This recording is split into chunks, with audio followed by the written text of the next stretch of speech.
Welcome everybody, my name is Seamus McMonagle and I'm the in-store PGA Professional at Michael Murphy Sports and Leisure, Letterkenny.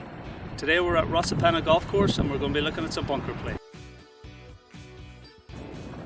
So recently I was talking to Michael about his golf game and he said one of the parts of his game that he really struggled with was bunker play. Michael said that he really struggled to control his distance out of the bunker and how much the depth of sand he took out. So what we're going to do today is we're going to look at Michael's technique. We'll analyse Michael's technique, we'll have a look at the before and after. I'm going to give you guys some tips and hopefully then you can make some similarities in your own game to help improve your bunker play. So what we're going to do now is we'll get Michael into the bunker and we'll get a look at what's going on. So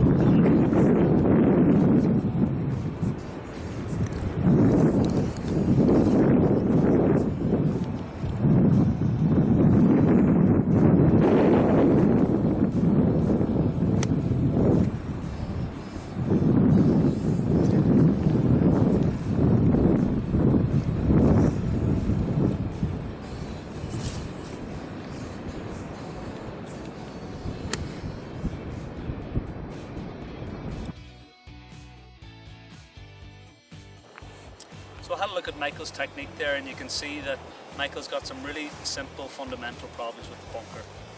For me, watching Michael as he gets into the bunker, he sets up pretty much like he's going to hit a pitch shot. He's got his weight slightly back on his right hand side, he's got his ball positioned too much in the middle and his hands ahead. The problem with this is that it lets the leading edge dig into the sand. So if you can imagine that's the sand, that's where Michael's set up. As you can see, the leading edge digs in too deep. The problem with this is that you're never really going to know how much sand you're actually going to take out. From here then, you're not going to be able to utilise the bounce. We'll talk a bit more about the bounce later on in the setup.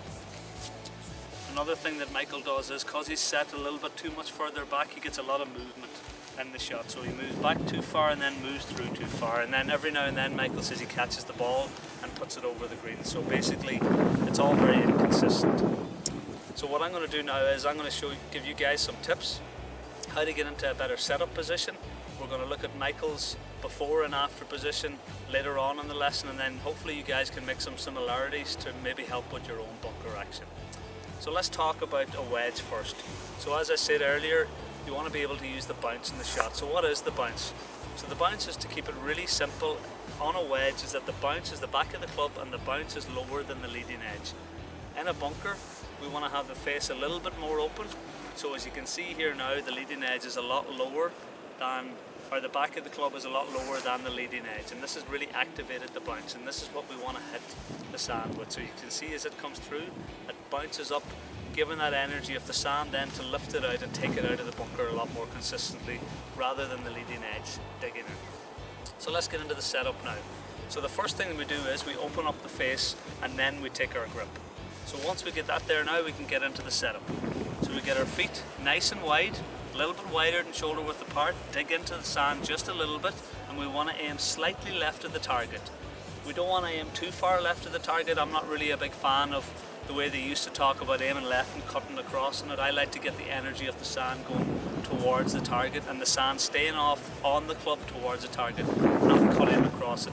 This just caused too much left to right spin. So we're aiming a little bit left of the target, got a nice wide stance. Our ball position now is more off our front foot. So as you can see, Michael was more off the middle, we're going to be more off the front foot. Our weight now is on our left hand side. What this does then is it brings our shoulders, hips and knees all level with the sand. This really helps when we come down to the shot to keep everything shallow into it and out of the shot. So from here now, we've got our weight on the left, ball position slightly ahead, and now we've got our shaft angle. So basically you can see now my shaft angle is in one line now with my spine angle. You can see Michael's shaft angle was too much ahead. When the shaft angle is sitting behind like this, it activates the bounce nicely to work with the shot. We set up then about 1 or 2 inches behind the ball. The perfect kind of divot for this shot would be 6 to 8 inches with a nice shallow entry and leave in shallow. So the last thing on the setup is keep your hands nice and low. Again, lowering your center of gravity for the whole shot. So let's go into the swing now. So from this position, because our weight's on our left, you'll have a tendency to just swing it back and come too close to you. You have to remember that we want to keep the shot nicely out from us to create a nice bit of room. When we move it out from here, we're going to have a nice cup on our left hand. That's going to keep a little bit more bounce in the shot and keep that bounce through the whole swing. As we come down to impact now, our main goal now is to retain the rotation and the left forearm. It's not to let it turn over like Michael did. You can see right away the toe turned over when he hit the shot. Our goal is to keep the rotation and the forearm going towards the target. This will keep the loft in the club through the whole shot.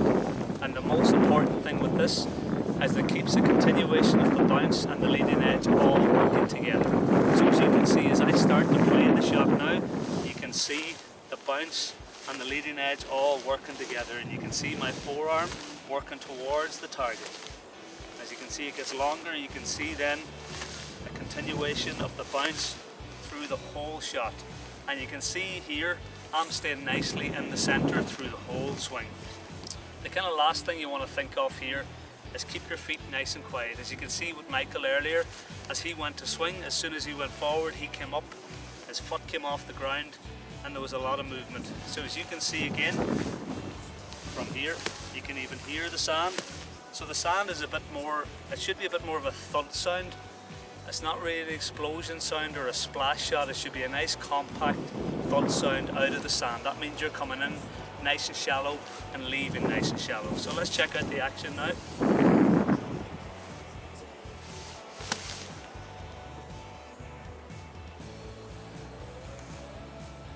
So as you can see, I've kept a continuation of the bounce and the leading edge all in one, kept a nice bit of room on both sides, and you can see pretty much the length of my divot is about 8 inches, so it's pretty good there. So what we'll do now is we'll get Michael in, we'll look at a bit of before and after, and hopefully guys you can make some similarities.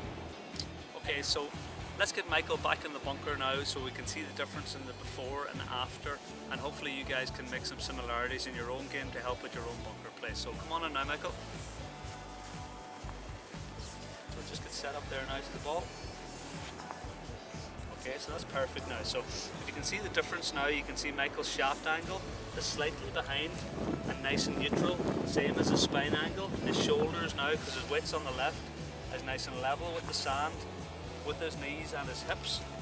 His club face is nicely open now to activate the bounce in the shot. All what he wasn't doing earlier on in the shot. His weight was back here, his shaft angle was ahead of the ball, hands ahead of the ball, and as I said earlier, was allowing too much of the leading edge to dig into the shot.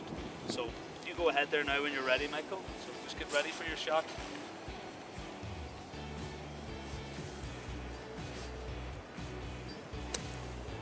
Very good, lovely. So as you can see now, Michael's coming into the ball completely different. You can, if you listen really carefully, you can even hear that that's a lot shallower, and it's more of that thud sort of sound that I chatted about earlier. You can see his divot is a lot better, it's a lot longer. Earlier it was a lot shorter and deeper, and now we've got like that 8 inches that I chatted about earlier. So now that I'm a lot more confident with my bunker play, I'm now going to take a bunker shot, and I'm going to run a little competition for you all. So I'm going to take a bunker shot, and based where my ball is in the air, I'm going to get used to guess it through a grid system, and we're going to put the winners all in a hat. We're going to pick a winner out. We're going to give you all a chance of a €30 voucher. So all the best. I hope you all enjoyed your bunker lesson today. I hope, as I said earlier, you can make them similarities of what's going on with your own game, and hopefully make some changes to help become a better player for the year to come. So if you're looking for a Christmas gift for a golfer, check out the link below. I've got some great specials on lesson vouchers for Christmas. Hope to all see you in a few weeks. Thanks.